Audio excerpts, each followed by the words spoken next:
The other people in the crowd know they can talk, right? It doesn't just have to be them? Yeah. Yeah, okay. You guys can also scream if you want. And taking it and running with it. I love that I can at least look at them. Brings me joy. So Evo Archer's out here early for Ruben, and Pandora responds in kind. Ruben's win rate here with a handful of win conditions. E-Giant, Mortar, GY, he's been perfect with, and that is an early nice connection, but Pandora takes it and makes the best of it by activating King 2472 as a Ram Rider is set up in the back. NATO bar barrel as the spells from Pandora. Well, the help of the bowler is going to be important, but what I was going to say is just the NATO and the bar barrel, those cards are going to struggle against the Ram Rider. It's still going to be able to stay with the charge and get to the towers easily. Honestly, I feel like those guys over there are pretty good on predicting. They called out Mortar, we got Mortar. They're calling out Bowler, we got Bowler. I don't mean to encourage them, but maybe you start listening. Ruben, full-on elixir, goes with the archers in the back, allowing his troops to just take out what they can, but getting a full reset right there. And we're just seeing it again. Looks like E-Giant Lightning with the Baby Dragon instead of any little Prince variation. Yeah, Juicy was talking yesterday about why Baby Dragon has been showing up a little bit more, does not die to Lightning, so you can still get good value from that Baby Dragon, even when Lightning is in play, which we have seen a lot of Lightning, and Pandora leaking just a couple elixir, trying to decide what he wants to do. He sets it with E-Giant in the back, heading right towards this Phoenix. Ruben going to be responding with a Mega Knight of his own right there.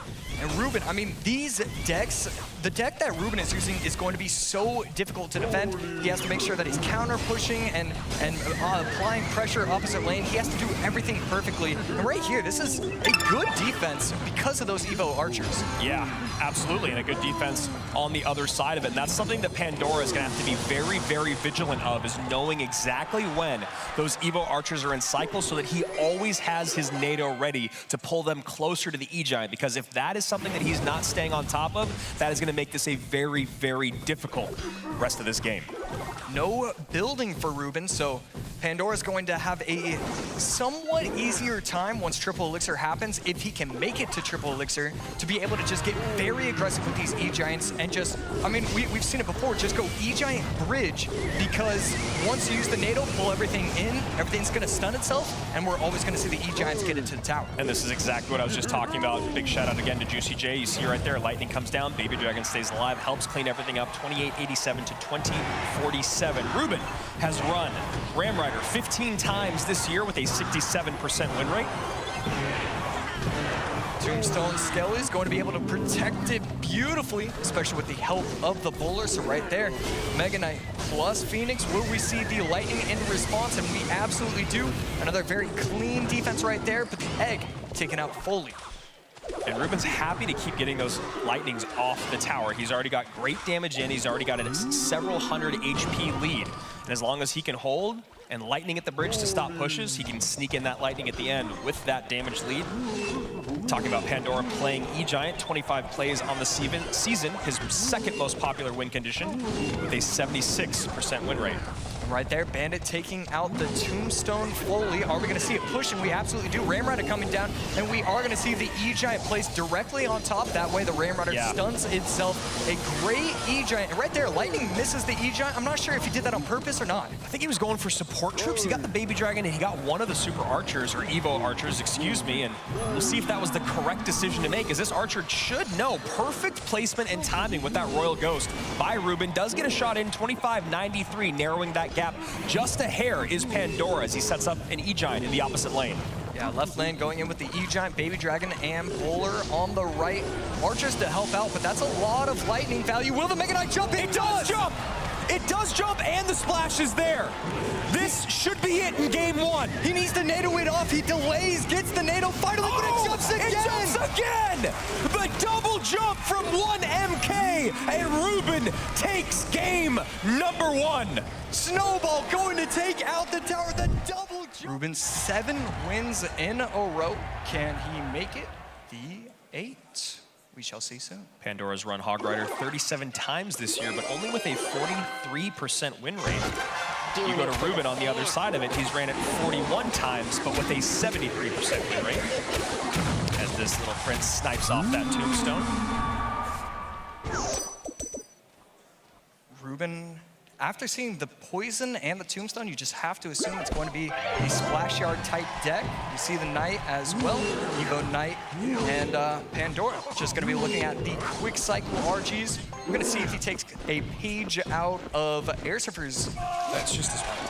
page and uses the hunter or the guards, one of those kind of variations. Future king over here.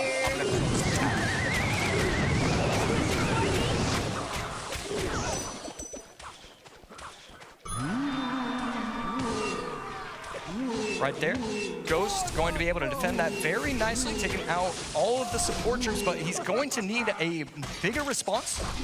Instead, has to force out the Fisherman. Will it be able to get the yank before the little prince takes it out completely? And it does. Clean defense from Pandora. And I like this pick with archers and lightning out. This is a really, really nice pick. It matches up very, very well. We see an aggressive RG at the bridge with the rage, and Pandora getting some great damage in. And RUBEN, you can kind of see just scratching his chin going, what do I do to stop the bleeding? NATO comes in, which means only one elixir in the tank, and a great swing back here from Pandora. RUBEN setting himself up with the tombstone, but I believe that Ghost is going to be able to take it out fully unless he responds with extra troops. Right there, Barbell to protect the tombstone. We see how important it is to protect the tombstone with that last RG Evo push. And I mentioned it at the beginning of this set, RUBEN is perfect with Graveyard in this competition. Bold and bashful. And with the patience that we've seen from our former world champion, you like the deck pick, but we'll see how it fares being down about a half a tower here to Pandora, who is, I don't know what, is like a more fisherman than I've seen on the board in a while. Wow, that is a value NATO right there, and he's going to be able to get slightly aggressive baby dragons and the Night Fisherman pulling it, but that's double baby dragons. One on the tower, poison comes down here for RUBEN, and he is narrowing that gap as the second baby dragon will take out the little prince, so damage dealt, and Pandora tries to respond.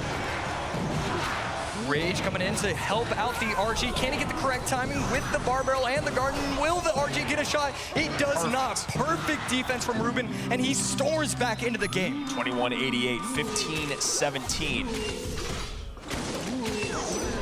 As this Royal Ghost will create just a little bit of pressure, Pandora goes opposite lane. RUBEN has 6 elixir to respond. What does he have to deal with this little prince and Guardian push? Wow, and he only has 2 and look elixir. At that! Oh, Guardian turns around, but Royal Giant taking for Guardian. Now Guardian gonna be taking for that Royal Giant. And Pandora dominating game number 2. Yeah, he's not going to be able to defend it. Does not push off with the tombstone. So that's another shot and another shot. We need to see what the big spell is, but it's going to be Fireball right there. Takes out the tower. Here we go. A good luck coming out from both of these competitors. And some Spear Goblins at the bridge. RUBEN ready to go with the log. Yeah. RUBEN still has Log, Earthquake available. We could see the Hawkquake cycle from him. Maybe the Royal Hogs, we've seen that earlier this weekend. And yeah, this makes sense. RUBEN could be running RG, one of the best players in the world with RG. He started a meta just with how good he was with RG Healer. RUBEN has run RG 42 times this season, 21 each Evo and non-Evo. 76% win rate with Evo RG, and a 71% win rate with the regular RG. And we'll see if Pandora can hold on with this quick cycle deck. RUBEN, last 2 cards. We're going to see Fireball and possibly a building, but I don't know. Only having, and there you go, Skeleton Dragons. That makes sense because only if you. Oh! And a huge hit there. Skeleton Dragons out. Elixir in favor of Pandora, who just took a massive damage lead, up now by just under 800 HP. The Skeleton Dragons, I mean, they're so strong when you use another card with it, when they're protected or when they're trying to snipe opposing mortars that are placed outside of the Crown Tower range. But sometimes they they just don't do what they're supposed to do. They don't know their responsibilities. And while Pandora has run wall breakers 25 times this season, his win rate with it is only 56%. So maybe Ruben was thinking he went somewhere else, something that he had a higher win rate. And we see Evo Knight plus Miner on top, trying to stop the bleeding as fast as they can. Now come out those Skelly Drags. We'll see how much of a menace they're going to be throughout this game. But that walking Evo Knight doing a great job here. Firecracker trying to stay away with the help of the Eastbird. It will. It's still going to get more damage. Damage on top of the Crown Tower. That's important chip. Yeah, good fortune there for Ruben as Pandora goes for that King Tower activation. Miner into that right-hand side, which is exactly what you have to do with this deck. You have to be very, very happy to change lanes. And you see it pulls those Skeleton Dragons out of Ruben. Yeah, and right there, that is a massive error from Ruben. Because he misses the log on top of the Miner, it forces out the Skeleton Dragons over the middle. He could have tanked a bat damage and a little bit more shovel shots from the Miner. Instead, forces out those Skelly Drags. Lumberjack in response to those wall breakers, obviously a negative trade. Pandora's not sure what to do with this influx of elixirs, so he gets spears down just a hair late. As these wall breakers trying to create a little bit of space here, stop those Skeleton Dragons, and now good damage in here on this RG. Yeah, Pandora controlling the match entirely right now, but we've seen it with all of these evolutions. I mean, you can control the game entirely, but if you just give up one good offensive push, it gets dangerous. Free elixir remains. A nice late log there by Ruben, helping that Lumberjack out. 1950 to 2482. Pandora is commanding this game, or at least in the driver's seat, but it feels like Ruben is maybe finding his bearings. And those spears were dropped in that Lumberjack, yeah? Yeah, placed a little bit too early. Only one of the Spear Goblins survives, gets the left Crown Tower down to 17. 1647 is Pandora. And right there, another slight error. The Eastbird, I believe, it jumped on top of the Miner as it was dying. And Bat's tanking for those wall breakers, so Lumberjack has to come out. And an early fish boy here from Ruben. And there we go. That is a great placement of the Firecracker. And right there, Evo RG on top of the Bomb Tower. Will he be able to get a second RG on the board in front of the Firecracker potentially? There we go. We absolutely see that. And Evo Knight up high, Bomb Tower down late. Fisherman here to pull the Evo Knight away. Bat's gonna do a decent job because that Firecracker is distracted. And that was a very clean defense from Pandora, once again, who goes right back on offense. Right there, forces out the log in response from Ruben. Fisherman not going to be able to get any value. Ruben just trying to set himself up for the double RG push. There is no other way for him to beat this gorgeous defense from Pandora. 40 seconds remain in one of these two 2023 career. Lumberjack going to be able to go on the left lane. Skelly Dragons to help out over the right. We see the poison on defense. Bomb Tower should be placed in the middle, and there we go. This is the double RG push that he's been waiting for. Evo Knight up high. Log comes in to take care of those spears. Firecracker distracted. This should be clean enough for Pandora. No, does get another shot. And the late Bomb Tower, 1503. 1451 needs to get a poison and a Miner down. Poison is in. Going to apply pressure with the Skelly Drags. I think, no, this is the log poison. It's gonna do Ruben has been eliminated by just a hair, and Pandora stays alive. What is it with these poison games? They always get to that last poison, gets the